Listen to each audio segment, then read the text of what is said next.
So next we'll move on to our 6.3 National Poetry Month Poem of the Week.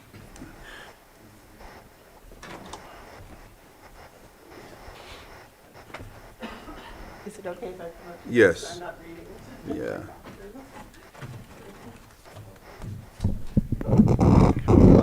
Thank you. Good morning.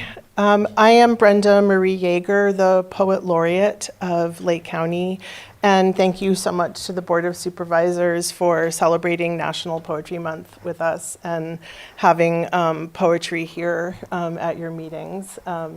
It's been such an honor, and thank you so much for supporting the beauty of poetry and the change it can make with its truth and its voice. If anyone doesn't know, a poet laureate is a poet in the community who advocates for poetry, and I'm always available. It's a free service that I do to the community. If anyone wants writing incorporated in any of the services that they provide to people in Lake County, I'm always available for that. So, and this today, I wanted to read a poem that I wrote specifically for us here. April is also Sexual Assault Awareness Month and Child Abuse Prevention Month. And I have a dear friend who has just gone through the court system and through a trial.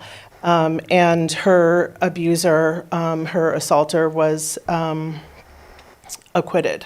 So the jury failed to convict him, despite massive physical, visual evidence.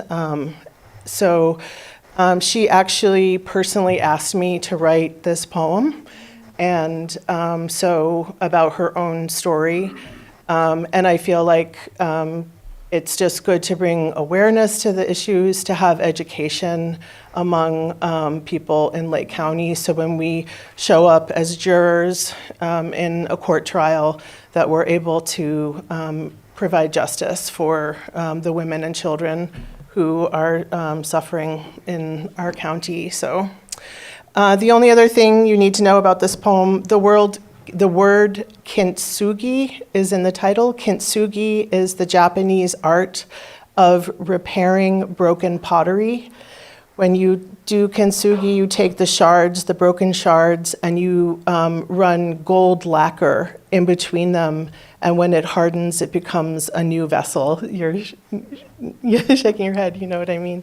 So you end up with a broken vessel with these gold veins running through it. So she asked me to write about her as a survivor. So this is kintsugi, or things I want to say to the jurors who did not convict my friend's abuser. 1, freckles drowned in a swollen purple tide. 2, peach curve of her cheek, skins tear just as tenderly. 3, blonde is not a crime. 4, was there a time before you got to feed the kids breakfast that you bit your own lip so hard that you needed stitches? Is that even a thing? 5, a new suit worn with a new tie at court is not an alibi. 6, there is only one way. A face shatters sharp as a fruit bowl against the corner of the bed frame before a woman even gets to feed the kids breakfast.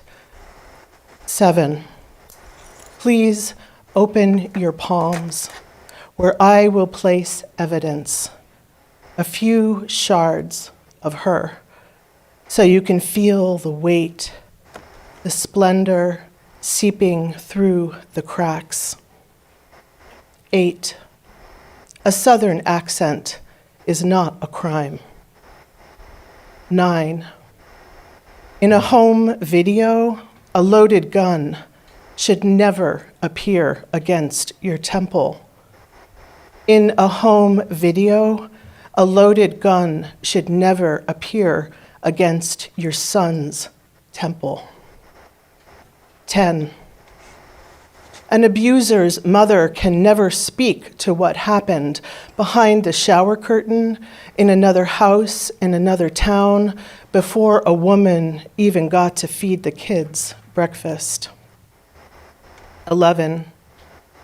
Was there a time someone held a loaded gun to your head and it was not a crime worthy of conviction? 12.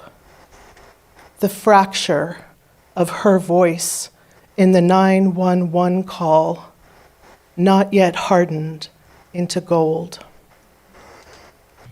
Thank you so much. Thank you. All right, is there anyone that would like to comment on this poem?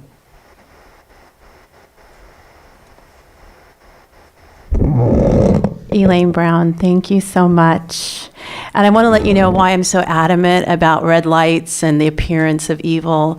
Because when I was 18 years old, an adult by legal age, I went off to Europe with a music director 70 years old.